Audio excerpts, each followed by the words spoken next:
amigos, boa noite. Todos sabemos das dificuldades quando o assunto é a saúde no Brasil. Para tentar encontrar uma saída a esse problema, surge um grupo inovador, o IMEL, o Instituto Médicos pela Liberdade.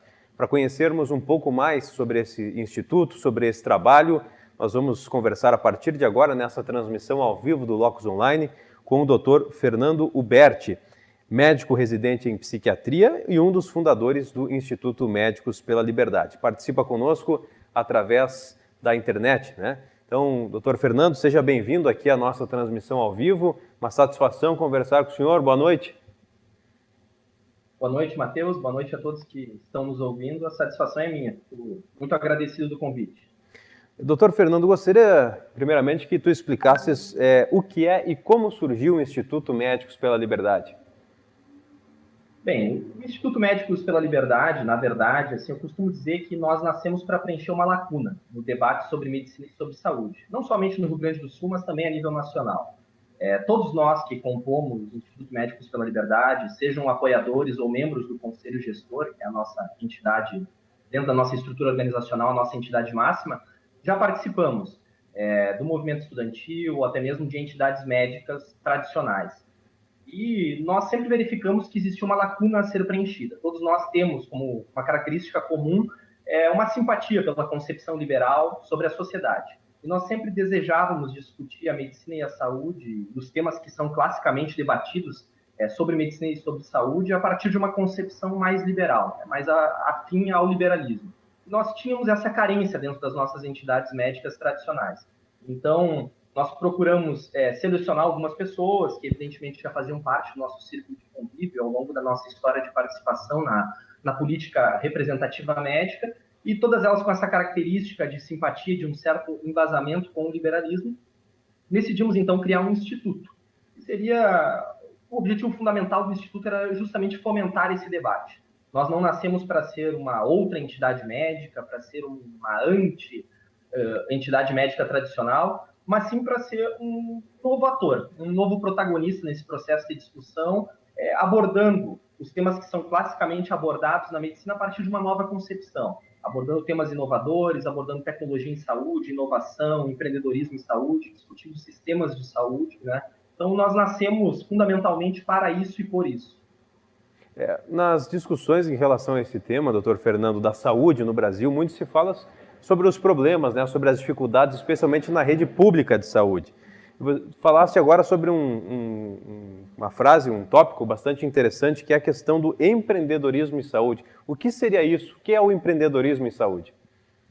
Na verdade, assim, eu costumo dizer que, recentemente até eu escrevi um texto para o e-mail, eu costumo dizer que todos os problemas que nós enfrentamos na saúde, e especialmente na medicina, eles estão circunscritos a dois vetores fundamentais, que é a nossa discussão, né, sobre o sistema de saúde. Nós não discutimos esse tema a contento, e o modelo de formação que nós temos nas nossas escolas médicas hoje.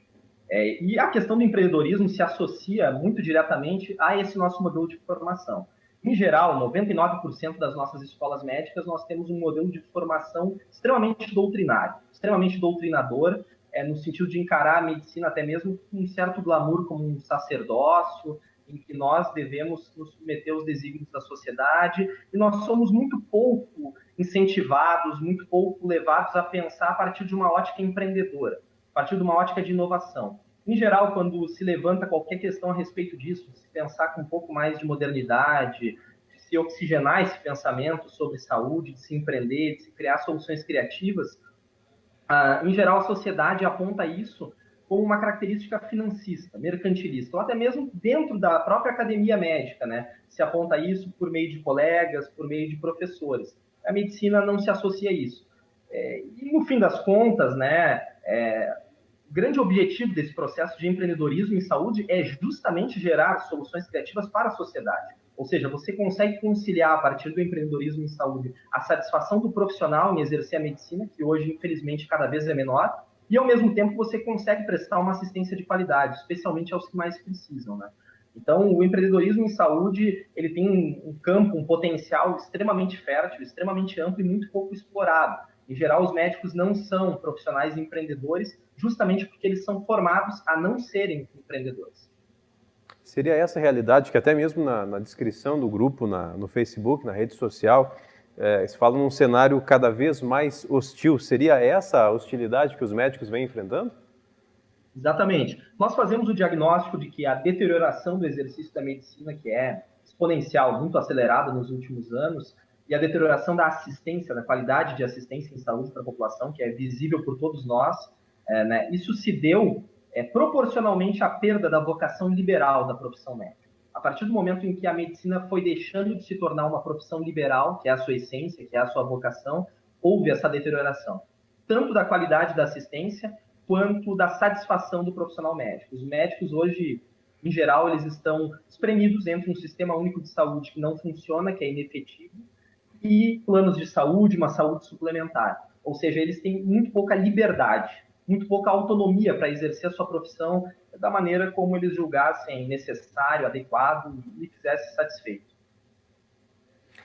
Doutor Fernando, a gente ouve falar na imprensa, na grande imprensa, sobre as dificuldades relacionadas ao atendimento do ponto de vista do paciente, né? Fila de espera, tratamentos caros, dificuldade do acesso, e tudo isso é muito importante, infelizmente é um problema que ainda existe no Brasil e tem que ser combatido. Mas do ponto de vista dos profissionais médicos, né? Quais são as demandas reais, as demandas diárias dos médicos, além, obviamente, dessas que tu já elencaste, mas quais são as dificuldades encontradas no dia a dia de vocês?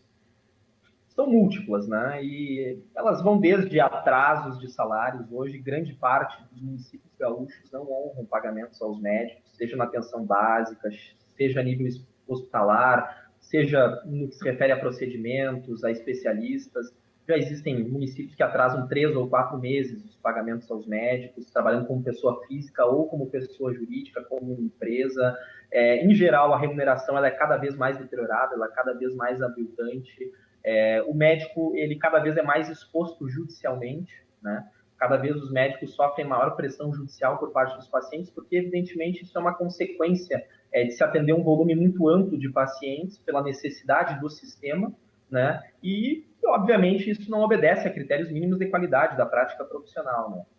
E faz com que aumente a probabilidade de erro médico ou, às vezes, muitas vezes ocorre até mesmo uma injustiça, né? Os médicos não cometem nenhum erro, mas já existe essa cultura da judicialização da saúde que também se aplica em relação ao profissional médico, né?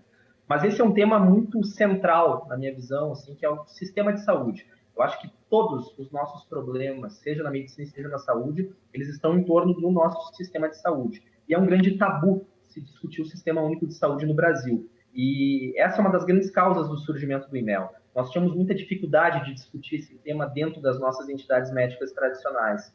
Se nós formos perceber hoje, nós temos um sistema de saúde que é absolutamente insustentável do ponto de vista econômico, logístico e operacional. Costumo dizer que nós temos uma verdadeira bomba relógio, né? Nós temos um sistema de saúde universal, que se diz gratuito, já começamos por essa falácia, né? Na verdade, ele não é gratuito. Nós pagamos, cada brasileiro, R$ 120 por mês pelo Sistema Único de Saúde, segundo dados do próprio Ministério da Saúde. Abrange 200 milhões de pessoas sem qualquer tipo de triagem, com uma população com um senso de autorresponsabilidade em saúde muito reduzido. Então, isso evidentemente leva a um uso irracional do sistema e faz com que ele seja completamente insustentável, do ponto de vista econômico e operacional. E o que muitas pessoas não entendem é que o fato de ele ser insustentável prejudica justamente quem mais precisa, os mais pobres e que não tem a opção de um outro sistema, né? Então, essa é uma dificuldade que nós tínhamos de discutir dentro das nossas entidades médicas tradicionais, e nós estamos tendo uma boa repercussão no IMEL ao trazer esses temas, a discussão entre os médicos e até mesmo na sociedade, né? Discutir o sistema de saúde é o grande desafio do Brasil e de grande parte dos países nos próximos anos, sem dúvida alguma, né? E isso também se associa, em grande parte, a essa recuperação da autonomia, da liberdade profissional do médico, que lá no fim beneficia o paciente, né? Existe algum outro modelo de sistema de atendimento à saúde pública em algum outro país que seja sustentável, uma alternativa ao SUS brasileiro? Existem diversas alternativas. Na verdade, esse é um problema também, né, do nosso modelo de formação, é que nós não somos incentivados, não somos induzidos a estudar outros modelos, né?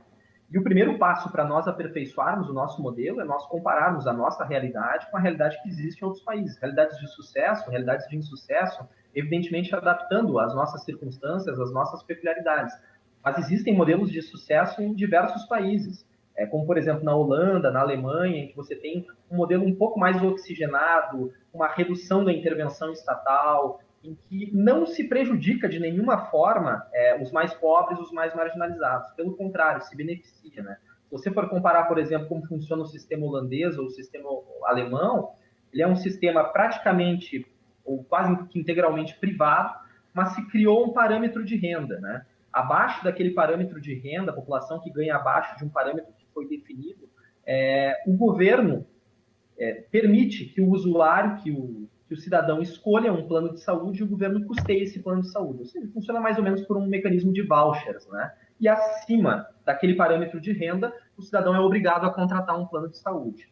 É evidente que o Estado também tem a sua interferência, principalmente no que se refere às diretrizes de saúde. Mas nós não temos um modelo tão fechado como nós temos no Brasil, que existe um sistema único de saúde, que é inefetivo, um sistema de saúde suplementar com pouquíssimas operadoras, em que praticamente não há concorrência, e que, evidentemente, a consequência disso é um serviço de péssima qualidade a um custo alto. O nosso entrevistado nessa transmissão ao vivo do Locus Online hoje é o Dr. Fernando Berti, médico residente em psiquiatria e um dos fundadores do IMEL, o Instituto Médicos pela Liberdade. Dr. Fernando, nós temos uma pergunta que vem através do nosso amigo Jacir Verli. Ele pergunta se existem iniciativas para uso de equipamentos de uma tecnologia mais avançada e de forma mais cara, mas ao total menos cara, porque o paciente se recupera melhor, ou seja, menos tempo até mesmo de internação, o global sendo mais econômico e melhor. Existe alguma novidade, alguma tecnologia que venha a suprir essa demanda aí da questão de internação e até mesmo de todo o tratamento, novidades tecnológicas nesse sentido, doutor Fernando? Sem dúvida, sem dúvida. A saúde talvez seja o campo mais produtor de inovações em tecnologia nos últimos anos e nas últimas décadas. E, inclusive, isso é uma das maiores carências que nós temos no nosso sistema. É claro, como eu disse, nós não podemos discutir financiamento e gestão antes de discutir o formato. Esse é o nosso grande erro. Nós discutimos financiamento, falta dinheiro para o SUS. Nós queremos 10% da receita bruta da União para o Sistema Único de Saúde. Nós discutimos gestão, falta gestão para o SUS. Mas, nesse formato completamente insustentável, se nós conseguíssemos 10% da receita bruta em um modelo de gestão exemplar, no outro ano nós estaríamos precisando de 12% ou 14%, nós estaríamos com uma gestão ineficiente novamente. Então, antes de tudo, nós temos que discutir qual é o formato de sistema de saúde que nós queremos. É evidente que nós temos aqui um déficit muito grande em termos de incorporação de tecnologia em saúde. No Brasil, nós temos, os médicos também são pouco formados a trabalhar com isso, nós temos uma carência muito grande de trabalhar medicina e saúde com dados. Se você for ver qualquer instituição de excelência, seja nos Estados Unidos, na Europa, ou em qualquer país de ponta no mundo, trabalha com dados, trabalha com protocolos, com diretrizes. Isso, evidentemente, eleva muito a eficiência, não somente do ponto de vista de gestão, mas no resultado da assistência ao paciente, na qualidade da assistência ao paciente. Esse é um dos grandes desafios do Brasil. Até estamos avançando nesse sentido, com esse último ministro da Saúde, tenho severas críticas, né, à sua gestão, mas nesse ponto específico ele traçou como um dos principais objetivos da sua gestão a informatização total do Sistema Único de Saúde e um objetivo muito grande no sentido dessa coleta de dados, para se mapear de uma maneira muito clara qual é a realidade em saúde no Brasil e assim traçar iniciativas mais eficientes, mais efetivas, né?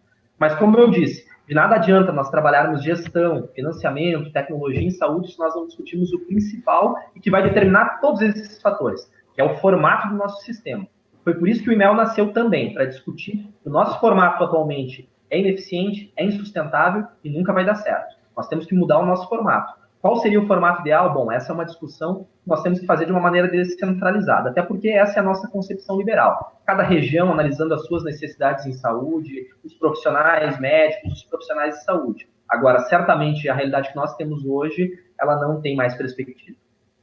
Nós temos hoje na formação dos alunos, tanto da rede básica, fundamental, ensino médio, como no ensino superior também, muita influência de uma doutrinação, com aquele intuito de formar cidadãos, muitas vezes aquelas ideias de justiça social, e que acabam deixando a formação em si, a questão técnica de lado. Isso se verifica também, do seu ponto de vista, no ensino superior, na formação de médicos, de profissionais que vão lidar diretamente com a vida e com a saúde das pessoas, doutor Fernando? Sem dúvida alguma, a formação é extremamente doutrinária e isso se aprofundou muito nos últimos anos, especialmente aí nos últimos 15 anos, né? Isso se aprofundou muito. Houve um aparelhamento muito grande das instituições de ensino superior nesse sentido doutrinário. E isso também teve repercussão na medicina. Como eu disse, os alunos em geral de medicina, eles se formam um pensamento típico, clássico, modelar.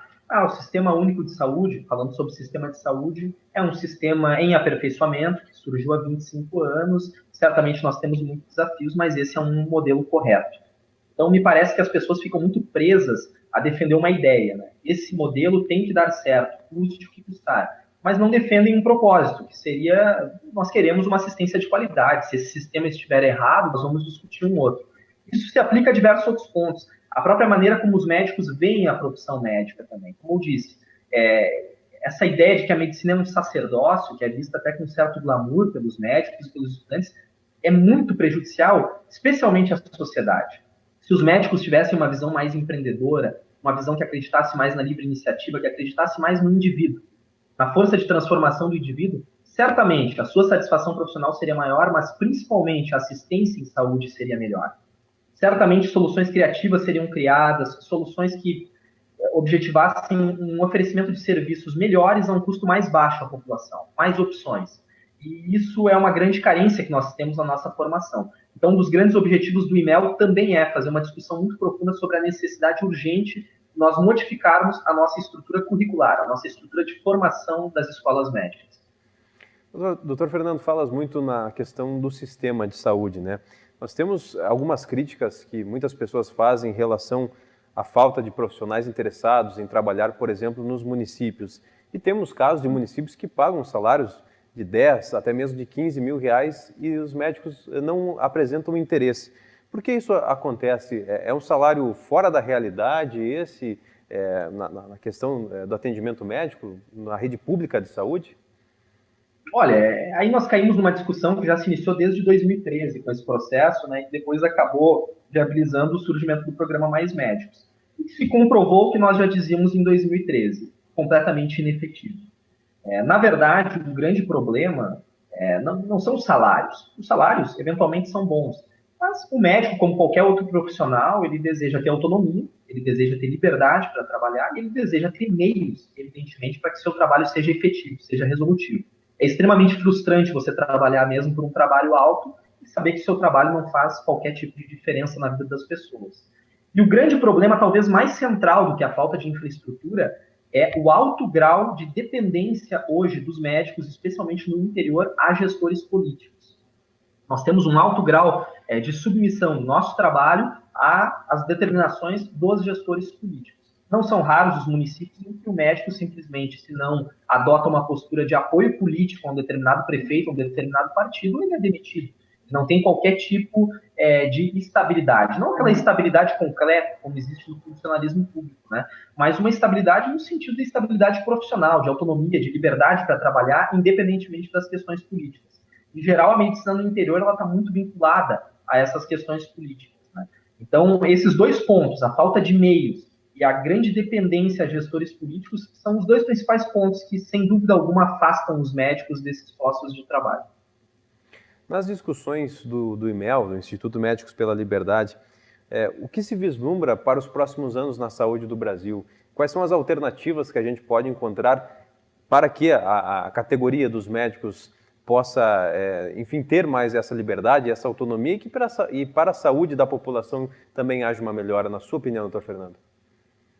O nosso diagnóstico, né, a perspectiva é extremamente sombria. Não somente para a profissão médica, no sentido da deterioração da qualidade do exercício da medicina, mas também da assistência em saúde. Evidentemente, se nós não fizermos esse debate profundo sobre sistemas centrais, se nós não tocarmos nessas feridas, se nós não falarmos sobre sistema de saúde, se nós não falarmos sobre economia em saúde, que é uma coisa que simplesmente existe um tabu em relação a isso. Não se trata um sistema de saúde, ou não se trata a saúde como mais um setor sujeito às leis econômicas, que é o que é de fato. Se fosse tratado assim, certamente a assistência seria mais qualificada.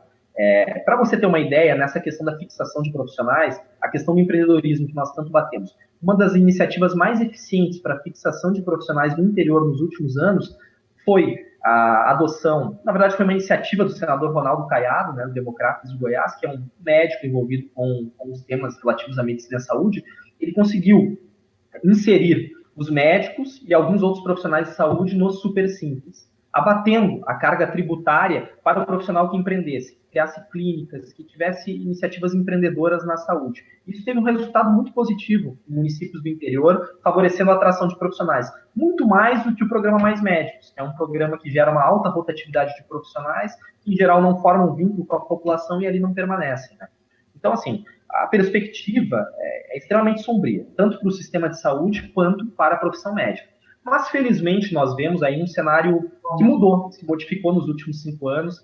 Nós verificamos que o caminho correto, é o que nós defendemos, é a nossa concepção, é o caminho de se olhar a medicina e a saúde por uma concepção mais liberal, por traçar um ambiente um pouco mais oxigenado, fortalecer um pouco o sistema privado de saúde, reduzir a intervenção estatal sobre a saúde, reduzir essa regulação, permitir que no sistema suplementar mais operadoras operem, que tenha uma concorrência maior, que se ofereça um serviço melhor a um custo mais baixo. Isso automaticamente vai repercutir no setor público, né? Automaticamente o setor público vai ter que se qualificar e vai reduzir de tamanho.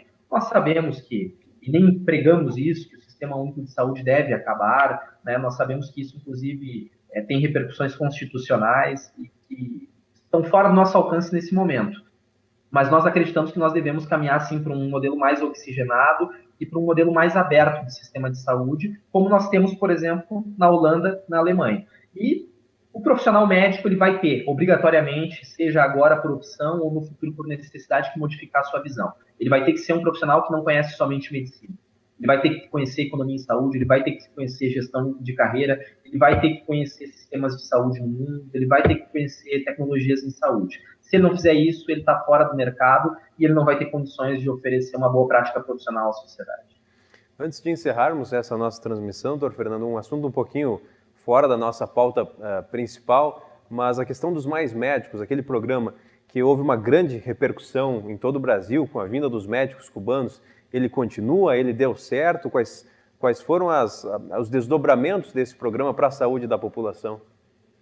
Na verdade, é um sistema absolutamente fracassado, né? Fracassou de maneira completa. Como eu disse, o grande objetivo do programa era gerar fixação de profissionais em locais de difícil acesso ou que não atraíam profissionais brasileiros ou formados no Brasil. Isso absolutamente não aconteceu. Os profissionais ficam 2 ou 3 anos, quando iniciam a formar um vínculo com a população, eles se afastam, ou existe uma rotatividade entre esses próprios profissionais. Existem estudos já que comprovam que o custo da saúde aumentou com o programa Mais Médicos, ou seja, se aprofundou essa insustentabilidade econômica do Sistema Único de Saúde e foi mais inefetivo no sentido da resolutividade dos problemas da população. Muitas filas aumentaram, simplesmente não houve uma melhora qualitativa na assistência em saúde. Então, como nós já prevíamos naquele momento, era um programa meramente político, meramente populista e, evidentemente, ainda existem suspeitas de que existam outras nuances nesse programa no sentido de direcionamento de recursos de forma secreta a alguns países ditatoriais. Perfeito, doutor Fernando. Para finalizarmos, então, Passo Fundo é um grande polo médico aqui do Rio Grande do Sul. Para os profissionais que têm interesse em conhecer mais sobre o IMEL, há essa possibilidade de contato, de fazer parte desse grupo? Qual é a forma dos profissionais conhecerem mais o trabalho do Instituto? Com certeza. Na verdade, assim, o Instituto ele iniciou agora. Iniciou por meio de uma reunião, de um grupo de cerca de 15 pessoas, fora alguns apoiadores, que têm essa característica em comum. Que têm uma simpatia pelo liberalismo, que são médicos ou estudantes de medicina e que desejam discutir medicina e saúde de uma forma plural, ampla, sem preconceitos, sem ranços ideológicos, a partir de uma concepção liberal. Nós temos já uma página no Facebook, e o contato pode ser perfeitamente viabilizado por ali, né? Mas nós também temos reuniões presenciais em Porto Alegre, uma vez por mês, né? Nós nos encontramos lá e temos uma parceria, inclusive, com o Instituto Atlantis, que é um grande fomentador das ideias liberais aqui no Rio Grande do Sul. Em todos os nossos encontros, em todas as nossas reuniões, existem palestras de membros do Instituto Atlantis ou de convidados. Por exemplo, a nossa próxima reunião nós vamos ter uma palestra com o vereador de Porto Alegre, Ricardo Gomes, que é atualmente secretário de Desenvolvimento Econômico do governo Marquesan. Vai falar sobre economia em saúde, sobre a realidade do mercado de saúde, né? Então, nós estamos iniciando, mas vamos ter um evento inaugural em breve, né? Vamos apresentar o IMEL para a sociedade, para a imprensa, e vamos realizar diversos eventos, né? O nosso objetivo é justamente criar um fluxo de ideias, discutir, debater medicina a partir dessa concepção. E a frase que nos sintetiza é: o nosso objetivo fundamental é resgatar a medicina como uma profissão liberal, que é a sua essência, a sua vocação, foi a grande causa da deterioração do nosso exercício profissional e a grande causa da deterioração da assistência de qualidade no Brasil. Ok, doutor Fernando Berti, muito obrigado pela participação ao vivo aqui na nossa transmissão do Locus Online, e um bom trabalho para o senhor e também para todo o Instituto Médicos pela Liberdade. Uma boa noite. Muito obrigado, agradeço a oportunidade, uma boa noite a todos. Muito bem, assim a gente encerra essa transmissão ao vivo do Locus Online, lembrando que estaremos com novos conteúdos ao longo da semana, e você pode acessar também o site www.locusonline.com.br e conferir conteúdos exclusivos, notícias, artigos, análise em perspectiva para você. Muito obrigado pela sua companhia e até mais!